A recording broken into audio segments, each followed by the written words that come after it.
الله وبركاته.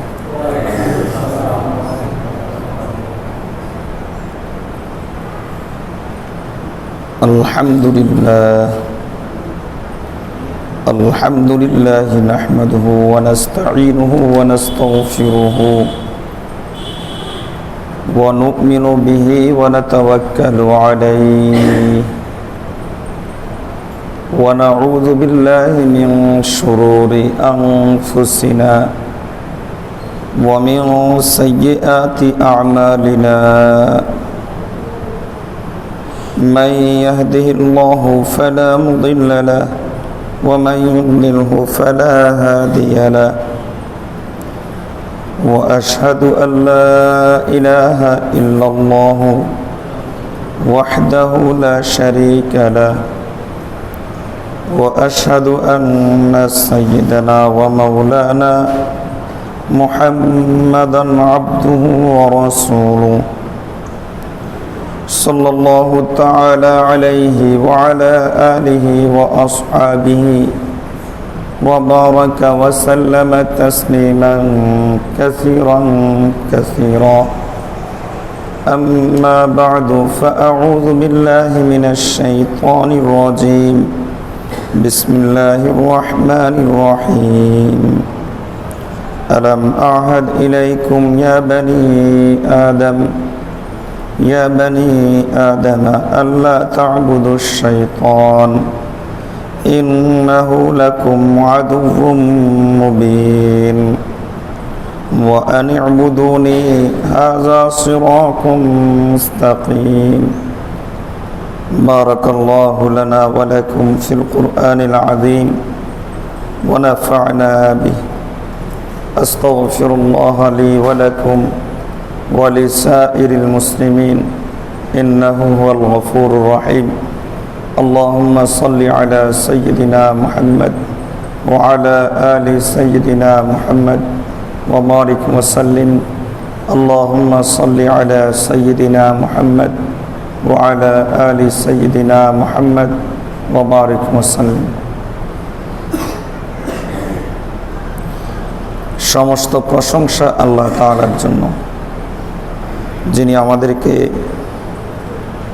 দীর্ঘদিন পর আজকে আবার এখানে আল্লাহর কালাম সামনে নিয়ে বসার তৌফিক দান করেছেন। আলহামদুলিল্লাহ। দীর্ঘদিন তাফসির বন্ধ ছিল, আপনাদের মাঝে হয়তো অলসতা চলে এসেছে, অনেকে উপস্থিত নেই।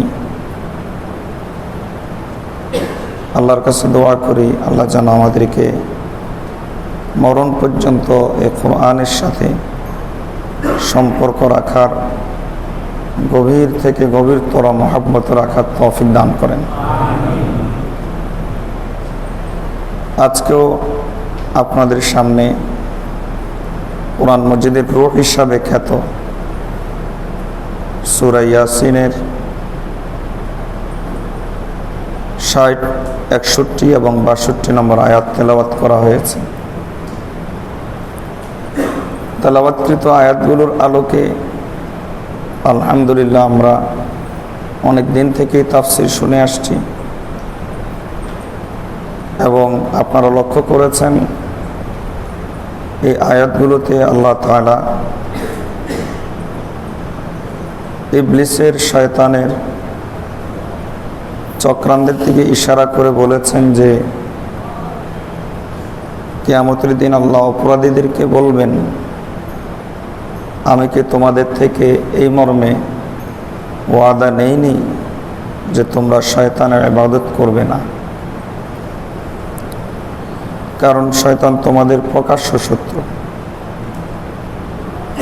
আমি কি ওয়াদা নেইনি যে তোমরা আমার ইবাদত করবে? এটাই হলো সিরাতুল মুস্তাকিম, এটাই হলো সহজ সরল পথ। আল্লাহ বলেন যে ওয়ালাকাদ আদাল্লা জিবিল্লান কাসীরা, শয়তান বহু জাতিকে, বহু জেনারেশনকে, বহু প্রজন্মকে পথভ্রষ্ট করেছে। এরপরও তোমরা কি বুঝো না? শয়তান বিভিন্ন জনকে, বিভিন্ন জাতিকে কিভাবে পথভ্রষ্ট করে, এটারই বিস্তারিত আলোচনা আপনাদের সামনে দীর্ঘ সময়ব্যাপী তুলে ধরা হচ্ছিল। পেছনে তাফসিরগুলো আশা করি আপনাদের মনে আছে যে সেখানে বলা হয়েছিল শয়তান গোটা পৃথিবীব্যাপী চক্রান্তের সর্বমোট 5টি জাল বিস্তার করে রেখেছে। অনেকেই আরও 3টি উল্লেখ করেন, সর্বমোট 8টি, তবে মৌলিক হলো 5টি।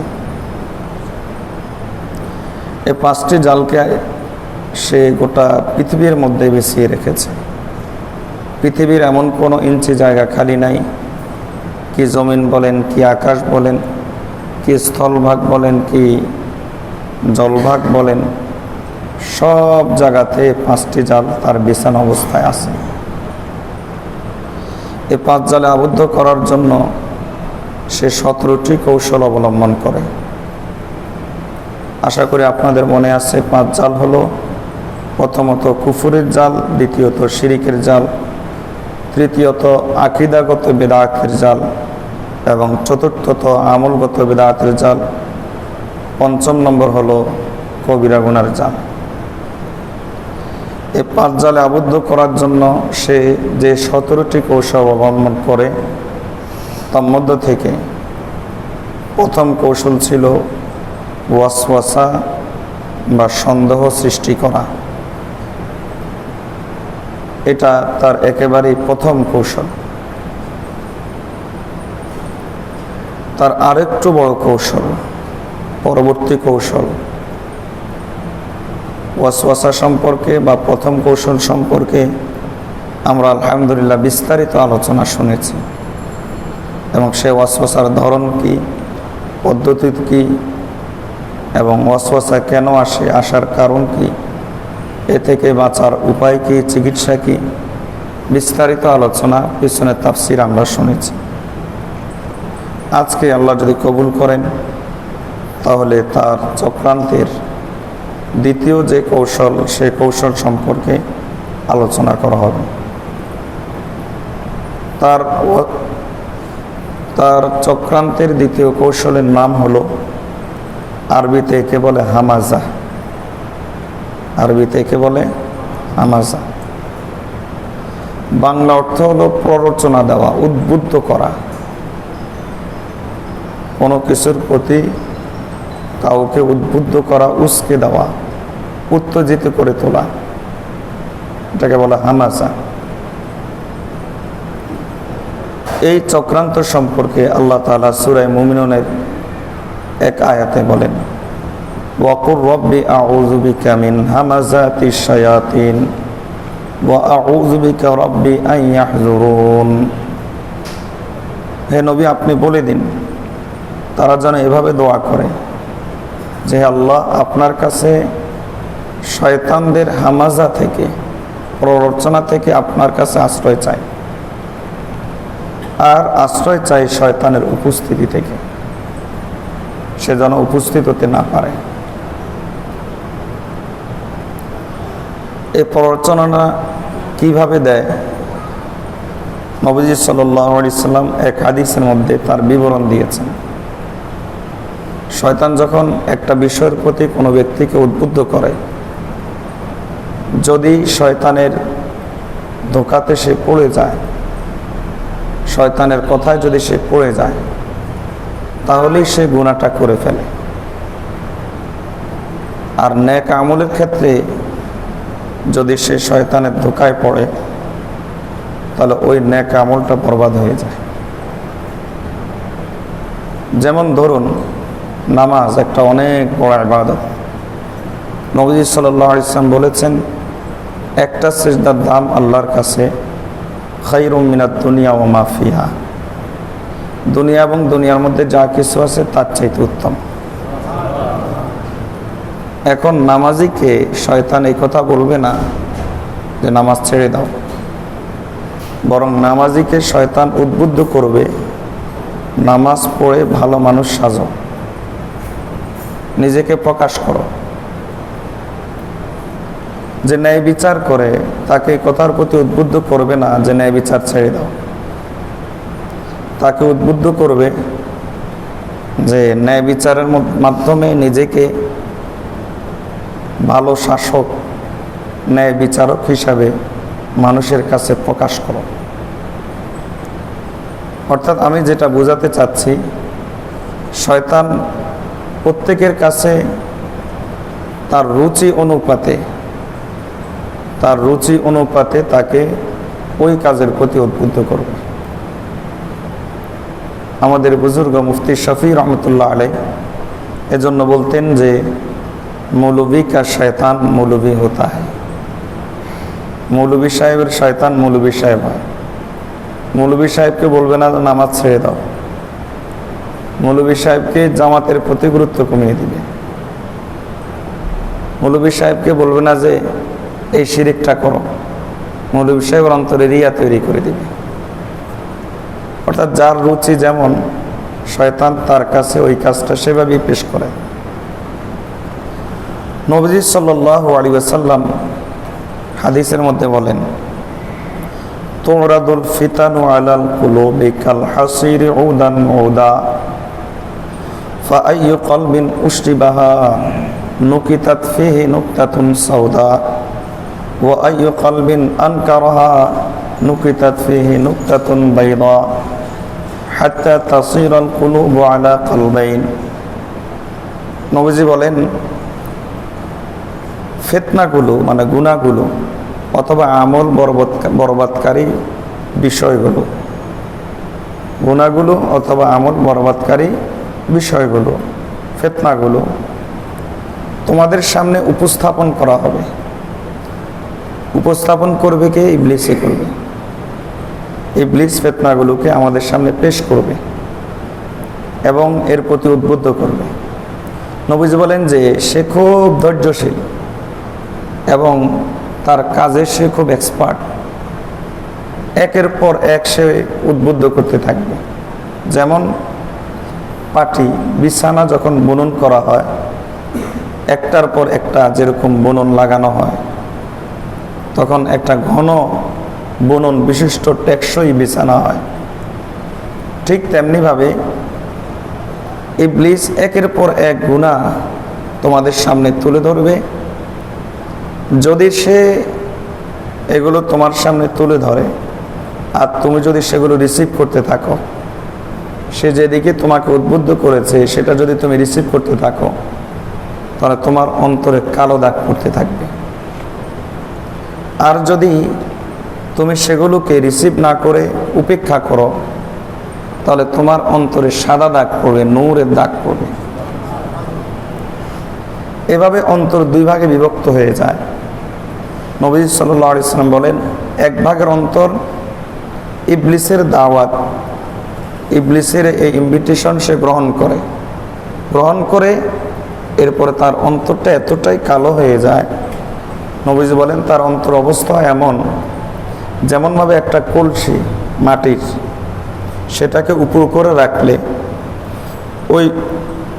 ওই কলসির নিচে কিছু তরুতাজা ঘাস পড়ে। একটা সময় সেই কলসিটাকে উঠালে সেই ঘাসগুলো প্রাণহীন হয়ে যায়। ঠিক তেমনিভাবে তার অন্তরটাও এভাবে পড়ে থাকার কারণে এবং ইবলিসের দাওয়াতগুলো গ্রহণ করার কারণে এতটাই কালো হয়ে যায় যে তার অন্তরটাও প্রাণহীন হয়ে যায়। এমনকি তার অন্তর এমন হয়ে যায় যে হক কোনটা সে বুঝতে পারে না, বাতিল কোনটা সে বুঝতে পারে না। হক বাতিলের মধ্যে সে তখন পার্থক্য সৃষ্টি করতে পারে না। নবীজি বলেন, পক্ষান্তরে যদি তার অন্তর ইবলিসের এই দাওয়াতগুলোকে গ্রহণ না করে, তাহলে তার অন্তরে নূর পড়তে থাকে, একের পর এক নূর পড়তে থাকে। এমনকি তার অন্তর এতটাই শুভ্র, স্বচ্ছ, সাদা পাথরের মতো হয়ে যায়। এবার ওই পাথরের সাথে যত বড় ফিতনায় আঘাত লাগুক, ওই ফিতনা কাজ করতে পারে না, ফিতনা ধ্বংস হয়ে যায়, কলব তার ঠিকই থাকে। তো রাসূলুল্লাহ সাল্লাল্লাহু আলাইহি ওয়াসাল্লামের এই হাদিস থেকে আমরা পেলাম যে ইবলিসের এই প্ররোচনা যদি কোনো ব্যক্তি গ্রহণ করে প্ররোচিত হয়, ইবলিস কোনো কাজের প্রতি উদ্বুদ্ধ করলে যদি সে ওই কাজের প্রতি উৎসাহী হয়, আগ্রহী হয়, তাহলে একটা সময়ে সে ইবলিসের এতটাই ফলোয়ার হয়ে যায় এবং এত ভালো ফলোয়ার হয়ে যায় তার, যে তার অন্তর আর হক আর বাতিল নির্ণয় করতে সক্ষম হয় না। এটাকে বলা হয় হামাজা, ইবলিসের প্ররোচনায় প্ররোচিত হওয়া। ইবলিস কোনো কাজের প্রতি উদ্বুদ্ধ করলে তখন সে এটার প্রতি উৎসাহী হওয়া, আগ্রহ দেখানো। ইমামে ফখরুদ্দিন রাজি রহমতুল্লাহ আলাই তিনি লেখেন যে হামাজা অনেক প্রকার, তবে মৌলিকভাবে সাধারণত 5 প্রকার। হামাজা ইবলিসের উদ্বুদ্ধকরণ, ইবলিসের প্ররোচনা দান, এটা অনেক প্রকার। তবে এই হামাজাটা সাধারণত ইবলিস গুনাহগারদের ক্ষেত্রে খাটায় না। গুনাহগারদের ক্ষেত্রে সে অন্যটা খাটায়, গুনাহকে আকর্ষণীয় করে তুলে ধরে। এই হামাজাটা ইবলিস, ইমাম ফখরুদ্দিন রাজি রহমতুল্লাহ আলাইহি বলেন, ইবলিস এই হামাজাটা, প্ররোচনাটা সাধারণত নেককারদের ক্ষেত্রে খাটায়। তিনি বলেন যে যত প্রকার নেককার আছে, যত প্রকার নেক আমল আছে, সবগুলো হলো আখিরাতের ফসল, আখিরাতের শস্য, আর দুনিয়াটা হলো একটা বাগান। এই বাগানের মধ্যে সাধারণত 5 শ্রেণীর লোক 5 ধরনের নেক আমল করে। এছাড়াও অন্যান্য আছে, তবে সাধারণত এই 5 শ্রেণীর লোকই পাওয়া যায়। 1 নম্বর হলো ইলমওয়ালা, যারা আলেম। আলেমরা করে কি, মানুষকে ইলমের মাধ্যমে আল্লাহর প্রতি পথ দেখায়, আল্লাহ ভোলা মানুষগুলোকে আল্লাহর প্রতি মানুষকে নিয়ে আসে। দ্বিতীয় হলো যারা ন্যায় বিচার করে, দায়িত্বশীল, ন্যায়পরায়ণতার সাথে তার দায়িত্বটা আদায় করে।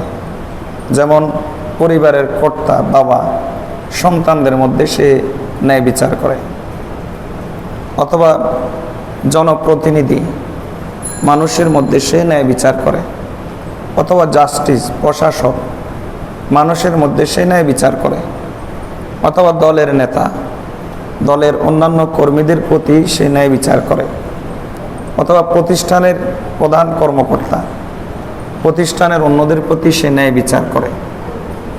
এই ন্যায় বিচারটাও একটা আমল এবং অনেক বড় ইবাদত। হাদিসের মধ্যে এসেছে, নবীজি সাল্লাল্লাহু আলাইহি সাল্লাম বলেন, ন্যায় বিচার, জাস্টিস এত বড় ইবাদত। নবীজি সাল্লাল্লাহু আলাইহি সাল্লাম বলেন যে এই কাজটা যারা করে, আল্লাহ তাআলা তাদেরকে কিয়ামতের দিন আরশের নিচে ছায়া দিবেন। দুনিয়ার কোনো মানুষই সমস্যা মুক্ত নয়, আর সব সমস্যার সমাধান ন্যায় বিচারের ভিতরে। ন্যায় বিচারের মাধ্যমে মানুষ সমস্যার সমাধান পায়। তাই ইলমের মাধ্যমে মানুষ আল্লাহকে খুঁজে পায়, আর ন্যায় বিচারের মাধ্যমে মানুষ সমস্যার সমাধান পায়। তৃতীয় আরেক প্রকার শস্য বা তৃতীয় আরেক প্রকার ফসল দুনিয়াতে মানুষ আখিরাতের জন্য বপন করে, সেটার নাম হলো ইবাদত। যত ধরনের ইবাদত আছে, নামাজ থেকে শুরু করে একবারে জিহাদ পর্যন্ত যত ধরনের ইবাদত আছে, সৎ কাজের আদেশ, অসৎ কাজের নিষেধ, দাওয়াত তাবলীগ, অথবা আমরা যে সুবহানাল্লাহ বলি, সব ইবাদত। এই ইবাদতের উদ্দেশ্য হলো মানুষের অন্তরে মহব্বত আসে, আল্লাহর ভয় আসে। চতুর্থ, মানুষ আখিরাতের যে ফসলটা এ দুনিয়াতে লাগায়, সেটা হলো আমানত। আমানত বিশেষ করে এটা ব্যবসার ক্ষেত্রে, কারণ ব্যবসার ক্ষেত্রে আমানত থাকলে মানুষকে হারাম থেকে বাঁচিয়ে রেখে হালালের প্রতি উদ্বুদ্ধ করে। আমানত এমন একটা ইবাদত, এই ইবাদত যদি কোনো ব্যবসায়ীর মাঝে থাকে, তখন তার মধ্যে মিথ্যা, ধোঁকাবাজি, এই জাতীয় খারাপ দিকগুলো তার মধ্যে আসবে না। এটা এমন একটা ইবাদত, এই ইবাদত যদি কোনো ব্যক্তির মধ্যে আসে, তাহলে সে কিয়ামতের দিন নবীদের সাথে আসর করতে পারে। সিদ্দিকদের সাথে হাসর করতে পারে এবং শহীদদের সাথে হাসর করতে পারে। মানুষ আখিরাতে পঞ্চম যে ফসলটা লাগায়, মানুষ দুনিয়াতে আখিরাতের যে পঞ্চম ফসলটা লাগায়, সেটার নাম হলো নসিহত। একজন একজনকে উপদেশ দেওয়া, একজন একজনের কল্যাণ কামনা করা। নসিহতের মাধ্যমে মানুষকে আল্লাহর প্রতি সন্ধান যেমন দেয়, ঠিক তেমনিভাবে একজন মানুষ হিসাবে, ভালো মানুষ হিসাবে দুনিয়াতে থাকতে পারে। নসিহত না থাকলে দুনিয়াতে ভালো মানুষের সংখ্যা কমে যাবে, খারাপ মানুষের সংখ্যা বেড়ে যাবে।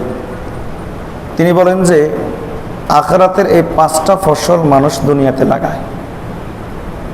কয়টা ফসল? আবারও বলছি, 1 নম্বর হলো ইলম। এর মাধ্যমে মানুষ যারা আল্লাহওয়ালা তাদেরকে আল্লাহর প্রতি পথ দেখানো হয়। দ্বিতীয় হলো সুবিচার, এর মাধ্যমে ন্যায়পরায়ণতা, এর মাধ্যমে মানুষ বিভিন্ন সমস্যার সমাধান পায়। তৃতীয় হলো ইবাদত, এর মাধ্যমে মানুষ আল্লাহর মহব্বত এবং ভয় অন্তরে নিয়ে আসে। চতুর্থ হলো আমানত, এর মাধ্যমে মানুষ ধোঁকাবাজি এবং বিভিন্ন অনিষ্টতা থেকে নিজেও বাঁচতে পারে, সমাজকেও বাঁচাতে পারে, মানুষকেও বাঁচাতে পারে। কয়টা গেল? 4টা। 5 নম্বর হলো নসিহত। নসিহতের মাধ্যমে দুনিয়াতে ভালো মানুষের সংখ্যা বাড়ে আর খারাপ মানুষের সংখ্যা কমে যায়। কল্যাণ কামনা করা। তিনি বলেন যে এই 5টা কাজকে, আখিরাতের এই 5 প্রকার ফসলকে নষ্ট করার জন্য ইবলিস 3 ধরনের হামাজা ব্যবহার করে। ইবলিস 3 ধরনের প্ররোচনা ব্যবহার করে। কথাটা কি বুঝাতে পেরেছে? এই 5টা ফসলকে নষ্ট করার জন্য ইবলিস 3 ধরনের হামাজা ব্যবহার করে। আমরা দুনিয়াতে যেসব ফসল লাগাই, যেমন ধান ক্ষেত নষ্ট হওয়ার জন্য যে পোকা, কাঁঠাল নষ্ট হওয়ার জন্য সেই পোকা না, পোকাটা ভিন্ন। কলা গাছ নষ্ট হওয়ার জন্য পোকা আরেকটা। তো এই আখিরাতের এই 5টা ফসলকে নষ্ট করার জন্য ইবলিস 3 ধরনের পোকা, 3 ধরনের জীবাণু, 3 ধরনের হামাজা, 3 ধরনের প্ররোচনাকে সে ব্যবহার করে। প্রথম 3 শ্রেণীর জন্য একটা, যারা আলেম তাদের জন্য যে হামাজাটা সে ব্যবহার করে, আলেমকে এটা বলবে না যে ইলম শিখো না, আলেমকে বলবে যে তুমি ইলমের মাধ্যমে মানুষের কাছে প্রকাশ করো তুমি একজন বড় আলেম। তুমি ইলমের মাধ্যমে মানুষের কাছে প্রকাশ করো যে তুমি একজন ভালো আলেম। এই প্রকার নাম, এই প্ররোচনার নাম হলো রিয়া, আত্মপ্রদর্শন, নিজেকে ফুটিয়ে তোলা, নিজেকে অন্যের সামনে জাহির করা। আত্মপ্রদর্শন, নিজেকে অন্যের সামনে প্রকাশ করা।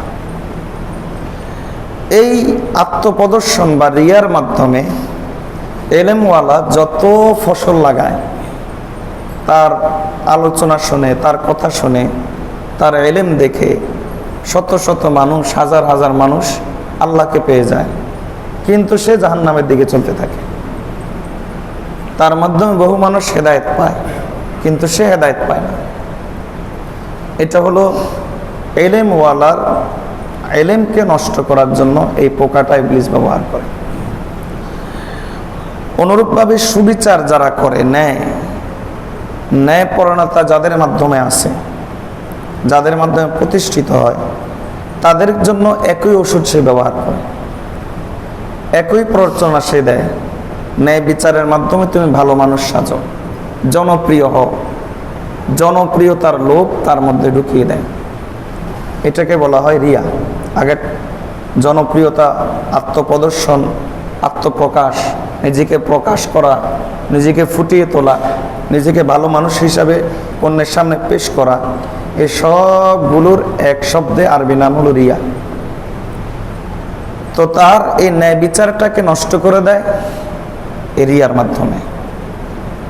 জনপ্রিয়তার হওয়ার লোভ, জনপ্রিয় হওয়ার লোভের মাধ্যমে তার এই জিনিসটা নষ্ট হয়ে যায়। ইবাদতের ফসল, এটাকেও সে নষ্ট করে রিয়া দিয়ে।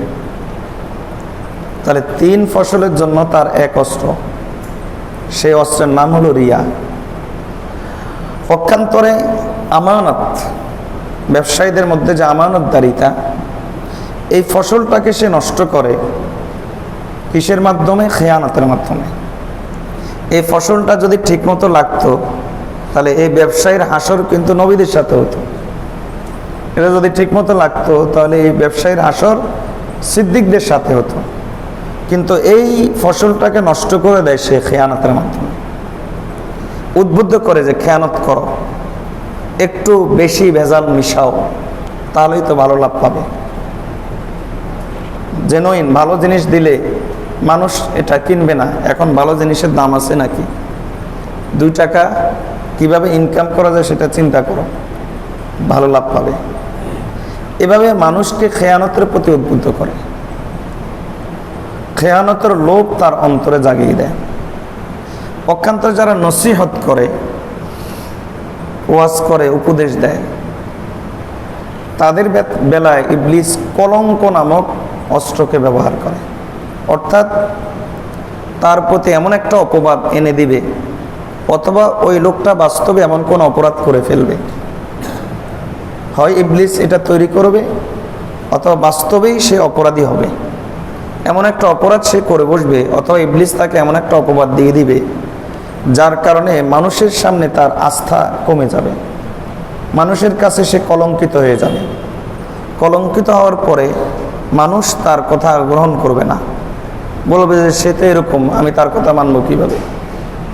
এভাবে ইবলিস এই ফসলটাকে নষ্ট করে দেয়। এই 5 প্রকার আখরাতের 5 প্রকার ফসলকে ইবলিস এই 3টা হামাজা, 3টা প্ররোচনা, 3টা এই কাজের মাধ্যমে, অস্ত্রের মাধ্যমে সে শেষ করে দেয়। আল্লাহ আমাদেরকে ইবলিসের হামাজা থেকে বেঁচে থাকার তৌফিক দান করুন। নবীজি সাল্লাল্লাহু আলাইহি ওয়াসাল্লাম বলেন, সুতরাং তোমরা বেশি করে পড়বে কোরআন মাজিদের এই 2 আয়াত, রব্বি আউযু বিকা মিন হামাযাতিশ শায়াতিন ওয়া আউযু বিকা আন ইয়াহযুরুন ওয়া আউযু বিকা রব্বি আন ইয়াহযুরুন। ওগো আল্লাহ, আমরা শয়তানদের হামাজা থেকে আপনার কাছে আশ্রয় চাই, আর শয়তানের উপস্থিতি থেকে আপনার কাছে আশ্রয় চাই। এই 2 দোয়াটা আমরা পড়ব তো ইনশাআল্লাহ। আল্লাহ তৌফিক দান করুন। আরেক হাদিসের মধ্যে এসেছে, রাসূলুল্লাহ সাল্লাল্লাহু আলাইহি ওয়াসাল্লাম বলেন, যখন কোনো ব্যক্তি ঘুমায় অনেক সময় দুঃস্বপ্ন দেখে, দুঃস্বপ্ন দেখে ভয় পেয়ে হঠাৎ জেগে উঠে, নবীজি বলেন এটা ইবলিসের হামাজা, এটা এক প্রকার হামাজা। এই ভয় দেখিয়ে তার ঘুমটাকে নষ্ট করবে, ঘুমটাকে নষ্ট করে এরপরে ফজর নামাজ কাজা করে দিবে। এটা ইবলিসের এক প্রকার হামাজা।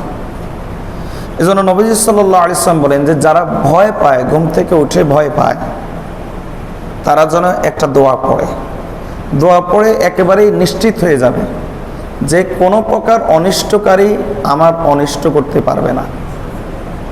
দৃশ্যমান অদৃশ্যমান যত শত্রু আছে, কেউ আমার শত্রুতা করতে পারবে না, কেউ আমার কোনো ক্ষতি করতে পারবে না। সে দোয়াটা কি ঘুম থেকে উঠলে নবী সাল্লাল্লাহু আলাইহি ওয়াসাল্লাম পড়বে। নবী সাল্লাল্লাহু আলাইহি ওয়াসাল্লাম বলেন যে ঘুম থেকে উঠলে পড়বে আউযু বিকালিমাতিল্লাহিত তাম। এটা ঘুম থেকে উঠলে না, নবী সাল্লাল্লাহু আলাইহি ওয়াসাল্লাম বলেন যে ঘুমের মধ্যে ভয় পেয়ে উঠলে, ভয় পেয়ে জেগে উঠলে তখন পড়বে। কি পড়বে?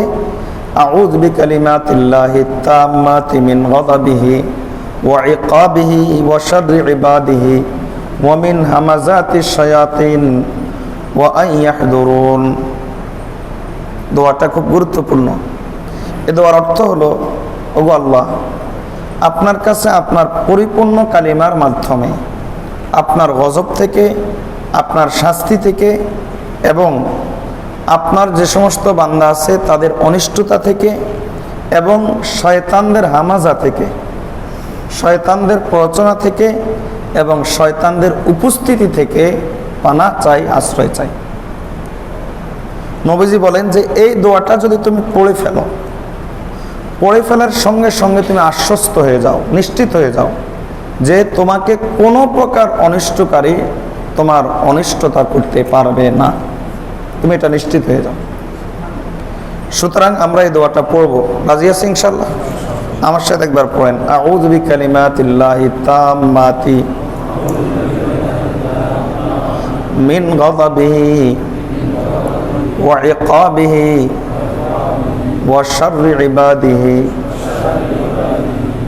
ওয়া মিন হামাযাতিশ শায়াতিন ওয়া আন ইয়াহদুরুন। এখানে নবী সাল্লাল্লাহু আলাইহি ওয়াসাল্লাম শয়তানের হামাজা থেকে, প্ররোচনা থেকে আল্লাহর কাছে আশ্রয় চেয়ে দোয়া করার শিক্ষা দিয়েছেন। শয়তানের হামাজা নেক মানুষের ক্ষেত্রে আর কোথায় আসতে পারে? আমরা একটা পেলাম, ঘুমের মধ্যে আসতে পারে। আর আরেকটা হলো যখন মানুষ টয়লেটে ঢোকে। এজন্য দেখবেন যখন মানুষ টয়লেটে ঢোকে, যদি ব্যবসায়ী হয়, ব্যবসার নানা চিন্তা তার মধ্যে আসে। আবার অনুরূপভাবে যখন ঘুমায়, বালিশে মাথা রাখে, তখন ব্যবসায়ী হলে ব্যবসার নানা চিন্তা তার মাথায় আসে। আলেম হলে টয়লেটে ঢুকলে বিভিন্ন এলমি কথা মনে ওঠে, এবং শৈলক বিভিন্ন এলমি কথা মনে ওঠে। এটাই বাস্তবতা। আবার যদি সে আমানতদার হয়, তখন সেখানে তার বিভিন্ন প্ল্যান প্রোগ্রাম মাথায় আসে। এভাবে যে যেই লাইনের তার বিভিন্ন চিন্তা এই দুই জায়গাতে খুব বেশি আসে। অন্য জায়গাতেও আসে, এই দুই জায়গায় বেশি নিরিবিলি, আশেপাশে কেউ নাই, মাথা খালি থাকে, ব্যাস এবার সব চিন্তা তার মধ্যে আসে। নবীজি সাল্লাল্লাহু আলাইহি ওয়াসাল্লাম বলেন যে এজন্য যখন তুমি টয়লেটে ঢুকবা তখন দোয়া করবা। নবীজি বলেন, ইন্না হাযিহিল হুশুশা মুহতাদিরাতুন ফাইযা আতা আহাদুকুমুল খালাআ ফালইয়াকুল আউযু বিল্লাহি মিনাল খুবসি ওয়াল খাবাইস। এই শয়তানগুলো মুহতাদিরাতুন, তোমার সামনে আসে, তোমার কাছে আসে। তো তোমার কাজ হলো যখন তুমি খালাতে আসবে, টয়লেটে আসবে, টয়লেটে ঢুকবে, ঢুকার সময় পড়বে আউযু বিল্লাহি মিনাল খুবসি ওয়াল খাবাইস। আমরা একটু পার্থক্য করে পড়ি, একই যেটা আমরা পড়ি সেটা দুই হাদিস মিলে তারপর বানানো হয়েছে। আল্লাহুম্মা ইন্নী আউযু বিকা মিনাল খুবসি ওয়াল খাবাইস, দুই হাদিসকে একসাথে করে দোয়াটা তৈরি করা হয়েছে। অন্যথা এই হাদিসের মধ্যে এতটুকু আছে, আউযু বিল্লাহি মিনাল খুবসি ওয়াল খাবাইস। সহজ দোয়া না? সব ধরনের নাপাকি থেকে, খবিসি থেকে, খাবাইস, খুবুস মানে পুরুষ শয়তান, নোংরা যারা, আর খাবাইস মানে মহিলা শয়তান যারা নোংরা, এই সবগুলা থেকে আল্লাহ আপনার কাছে আশ্রয় চায়। মানুষ যখন ঘুম থেকে উঠে তখন তার ব্রেনটা ফ্রেশ থাকে। যখন ব্রেন ফ্রেশ থাকে তখন ইবলিস বিভিন্ন হামাজা তার ব্রেনের মধ্যে তৈরি করে। এজন্য নবী সাল্লাল্লাহু আলাইহি ওয়াসাল্লাম বলেন যে ঘুম থেকে উঠার পরে এখানে একটা সিকিউরিটি বসাও। কি? একটা দোয়া পড়ে নাও 100 বার, দিনের শুরুতে দোয়াটা পড়ে নাও। ঘুম থেকে উঠে নামাজ আদায়ের পরে যখন শয়তানের ধোঁকার স্থলগুলো তোমার সামনে আসতে থাকবে, ক্ষেত্রগুলো যখন তোমার সামনে আসতে থাকবে, কারণ আমরা পিছনে হাদিসে শুনেছি নবীজি বলেছেন কাল হাসির উদান উদা, যেমনভাবে মানুষ বিছানা বুননের সময়, পাটি বুননের সময় একটার সাথে একটা লাগায়, ইবলিসে কিন্তু একের পর এক এভাবে উপর্যুপরি প্ররোচনা দিতে থাকে। সারাদিন যদি তুমি ইবলিসের এই প্ররোচনা থেকে নিরাপদ থাকতে চাও, তাহলে একটা দোয়া 100 বার পড়ে নেবা। সেই দোয়াটা সহজ দোয়া, লা ইলাহা ইল্লাল্লাহু ওয়াহদাহু লা শারীকা লাহু লাহুল মুলকু ওয়া লাহুল হামদু ওয়া হুয়া আলা কুল্লি শাইইন কাদির। কতবার? 100 বার। নবী সাল্লাল্লাহু আলাইহি ওয়াসাল্লাম বলেন, মান ক্বালা লা ইলাহা ইল্লাল্লাহু ওয়াহদাহু লা শারীকা লাহু লাহুল মুলকু ওয়া লাহুল হামদু ওয়া হুয়া আলা কুল্লি শাইইন কাদির ফি ইয়াউমি মিআতা মাররাতিন ফি ইয়াউমিন মিআতা মাররাতিন কানাত লাহু আদলা আশরি রিকাবিন ওয়া কুতিবাত লাহু মিআতু হাসানাতিন ওয়া মুহিয়াত আনহু মিআতু সাইয়্যাতিন ওয়া কানাত হিরজাম ওয়া কানাত হিরজাম মিনাশ শাইতানি ইয়াওমাহু যালিকা হাত্তা ইউমসি। দীর্ঘ হাদিস। নবী সাল্লাল্লাহু আলাইহি ওয়াসাল্লাম বলেন যে এই দোয়াটা যদি কোনো ব্যক্তি দিনের শুরুতে 100 বার পড়ে তাহলে কয়েকটা ফায়দা। 1 নম্বর ফায়দা হলো 10টা গোলাম আজাদ করা সওয়াব পাবে। দ্বিতীয় ফায়দা হলো তার জন্য 100টা নেকি লিখে দেওয়া হবে, তাকে 100টা নেকি লিখে দেওয়া হবে। 3 নম্বর ফায়দা হলো তার 100টা গুনাহ মিটিয়ে দেওয়া হবে। আর 4 নম্বর ফায়দা, যেটা আমাদের আলোচনার সাথে সংশ্লিষ্ট, নবীজি সাল্লাল্লাহু আলাইহি ওয়াসাল্লাম বলেন সারাদিন শয়তান থেকে বাঁচার একটা সিকিউরিটি ব্যবস্থা হয়ে যাবে, একটা নিরাপত্তা ব্যবস্থা হয়ে যাবে। এবার শয়তান তাকে প্ররোচনা দিল, সে প্ররোচিত হবে না।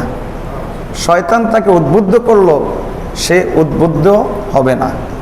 শয়তান তাকে আগ্রহী করে তুললো, সে আগ্রহী হবে না। আমরা এই দোয়াটাও পড়তে পারি। আমরা এই দোয়াটা একবার পড়ে নিই। অনেকে আমরা জানি সহজ দোয়া, এবং এই দোয়াটা মুখস্থ করা উচিত, কারণ এই দোয়াটা হাদিসে এই পরিমাণ এসেছে, বিভিন্ন জায়গাতে, অনেক জায়গাতে এই দোয়া এসেছে। সুতরাং এই দোয়াটা সকল মুমিনের মুখস্থ করা উচিত। আমরা একবার পড়ি, লা ইলাহা ইল্লাল্লাহু ওয়াহদাহু লা শারীকা লাহু লাহুল মুলকু ওয়া লাহুল হামদু ওয়া হুয়া আলা কুল্লি শাইইন কাদির। এই দুই দোয়া মানুষের জীবন হয় পরিবারে অথবা পরিবারের বাইরে, হয় ঘরে অথবা ঘরের বাইরে, হয় ইনডোরে অথবা আউটডোরে। এই তো মানুষ, আমরা হয় পরিবারের সঙ্গে থাকি, ঘরের ভিতরে থাকি, ঘুমাই, অথবা ঘরের বাইরে গিয়ে কাজ করি। এই তো নবীজি সাল্লাল্লাহু আলাইহি ওয়াসাল্লাম বলেন যে শয়তানের হামাজা প্ররোচনা থেকে বাঁচার জন্য এই দুই জায়গাতে সিকিউরিটি বসাও। নবীজি বলেন যে যখন মানুষ ঘরের ভিতরে ঢুকে আল্লাহর নাম যদি সে না নেয়, তাহলে ইবলিসের বাহিনী একটাকে একটা বলে, আয় তাড়াতাড়ি, আমাদের থাকার ব্যবস্থা হয়ে গেছে, একটা আবাসিক হোটেল পেয়ে গেছে, আয় তাড়াতাড়ি আয়। তো ইবলিসের বাহিনী একের পর এক আসতে থাকে, আর ওই ঘরের অন্যান্য সদস্যদেরকে বিভিন্ন বিষয়ে প্ররোচনা দিতে থাকে। সবচাইতে বেশি প্ররোচনা দেয়, নবী সাল্লাল্লাহু আলাইহি ওয়াসাল্লাম অন্য হাদিস থেকে বোঝা যায়, সবচাইতে বেশি প্ররোচনা দেয় স্বামী স্ত্রীর মধ্যে ঝগড়া লাগানোর। এই প্ররোচনাটা সে সবচাইতে বেশি দেয়। ফলত হয় কি, স্বামী স্ত্রীর মধ্যে ঝগড়া লাগে। এই জন্য নবীজি সাল্লাল্লাহু আলাইহি ওয়াসাল্লাম অপর হাদিসের মধ্যে বলেন, এই প্ররোচনার ব্যাখ্যা দেন নবীজি, ইবলিস সাগরের মাঝখানে একটা সিংহাসন লাগায়, এরপরে সে সাঙ্গপাঙ্গর কাছে, তার যারা ফলোয়ার আছে সবগুলোর কাছে সারাদিনের হিসাব নিকাশ নেয়। দেখি আজকে কে কি কাজ করেছে, একটা সামারি পেশ করো। তখন এক একজন এসে এক এক রকম কথা বলে। ইবলিস সকলের কথা একেবারেই বুদ্ধিজীবীর মতো, সে সবের কথা শুনে আর এবার মাথা নাড়ায়, ঠিক আছে ঠিক আছে। একটা দুর্বল শয়তান, সে এক কর্নারে পড়ে থাকে, সে কোনো কথা বলে না।